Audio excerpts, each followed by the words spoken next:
The Midrash in Esther Rabbah, Perek Gimel, Pasuk Hey, Pasuk Yud, tells us something that we may or may not know. It's a pretty famous idea, but did you know that in the entire Megillah, it doesn't say God's name? It doesn't say Hashem, it doesn't say Elokim, it doesn't say nothing.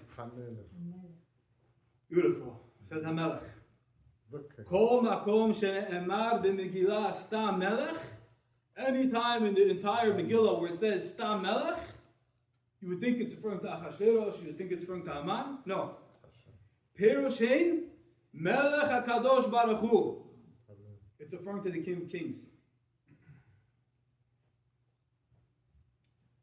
This warrants an understanding. Seems extremely ironic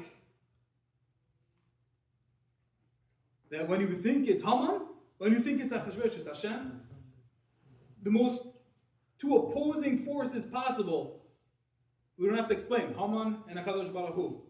So when it says Haman, it's referring to how do we wrap our brains, our minds, how do we process and understand this wondrous midrash?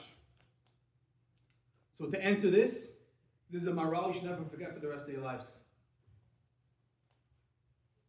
And he writes, this is his Lashon HaZahav, Ki b'Megillat hazot lo nizkar Hashem beferosh. Why? It doesn't say Hashem's name. Lefi sheba atzlatam mimakom elyon nistar v'chol hadvarim hayu na'asim lemata ulemala. Everything that was done, that was orchestrated in the Megillah, was done the highest level of hester, of hiddenness, of behind the scenes. And in order to highlight, in order to demonstrate,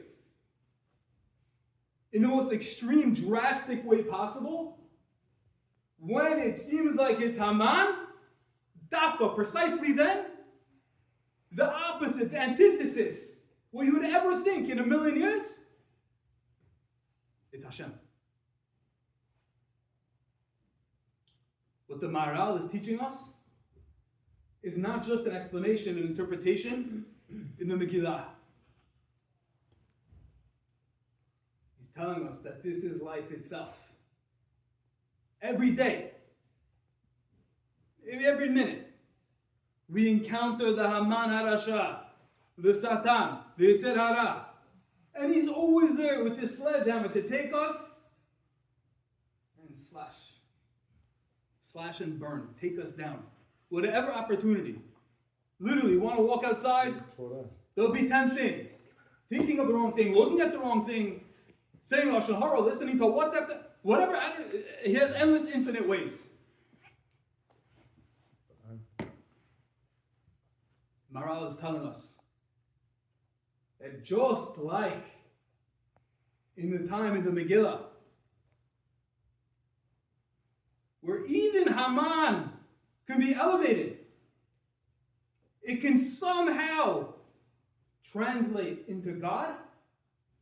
Our lives, the Hamans, the Satan that we encounter every single minute, is no different. And we can take any experience, any of the Haman HaRasha that we encounter, and we can turn it godly. We can elevate the experience with one condition. That condition is knowing that there's a curtain. Once you know that God operates sometimes me'achorei ha'pardot, from behind the curtain, even the Holocaust, even October 7th, as painful as it was, the loss, the tragedy is unfathomable. But we realize, we remind ourselves, it's all Haman, it's all the Satan, trying to take us away, trying to bog us down, mentally, physically, tell us that there's no God. Telling you that Yeshno Am Echad, that there's a God who's sleeping, as the Medrash tells us. That was the koach, that was the strength, that was the intention, the vision of Amalek, of Haman, to tell us that your God is sleeping. Yes, no. Your God is sleeping. You guys are out. You're forlorn. You're forgotten about. But when we are mitchazek, when we strengthen ourselves during this time of year, remind ourselves that it's all God. Every situation. we can elevate that and see God through the curtain and know He's there. That's how we can too merit nisim, miracles, and become the best versions of ourselves. Getting back to our original question, what happens if there's a blizzard on Purim? What happens if there's a whiteout? What happens if we don't have the externalities? What happens if we don't have the dancing in the street? The answer is very simple. The answer is it's internal work. The answer is take out a tehillim, take out a phone, do what you can to do chesed, do what you can to connect to God. Purim is not about externalities. Purim can occur in the most pure, lofty, elevated way, even in a blizzard, when you're alone. How? Because it's not about externalities. It's about inner work. It's about giving ourselves the satisfaction and ingraining within ourselves the reminder that we're not handicapped, that we're not limping, that we're not in shackles to our past. We're strong. Chazak ve'amatz. We have kochot. We have the tzem elokim imal inside ourselves, each and every one of us. And when we remember that and we tap into that, Purim can definitely be celebrated alone in the blizzard because it's inner work. It's becoming the best of ourselves. And it's not just for the day of Purim, and it's not just to feel good the day after Purim. It's to feel good the entire year. It's to feel good your entire life.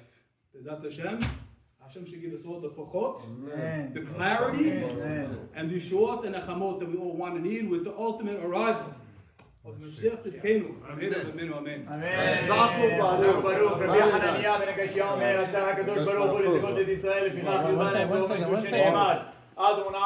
Rabbi, say 1 second. 1 second, please.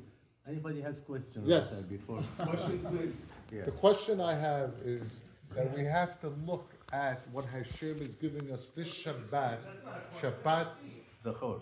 Zachor, that He tells us to come and read about the Safek, Amalek, that the Amalek is in front of you. So then don't despair. Hashem is with you all the time. Because that's what the Yetzer Hara wants to put a wedge between me and Hashem. Haz v'shalom. So you have to remember He's with us 24/7, 7 days a week. Is this a question or comment?